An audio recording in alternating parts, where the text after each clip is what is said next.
वो एक बैग में होता है, बैग में वो रखे होते हैं तो मैं जितनी पानी थी वो मैं कॉल कर रहा था डेरी वाले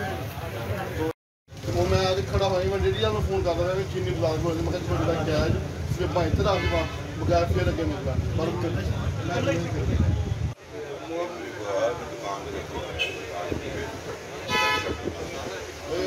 नहीं मैं कोई नहीं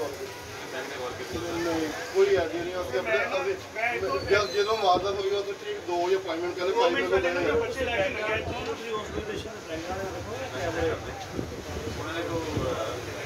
नहीं वो जो मेरे को आए ओपन हो गया सामने आया मैं पीछे में कोई नहीं देखा तो 100 बंदा आना बहुत ਅਸੀਂ ਅਲ ਹਬੀਬ ਦੇ ਵਿੱਚ ਜੋ ਮੈਂ ਲਿਆ ਵਾ ਇਹਨੂੰ ਢਕੇਤੀ ਲੱਗੀ ਦੁਕਾਨ ਦੇ ਬਾਅਦ 10 ਲੱਖ ਰੁਪਏ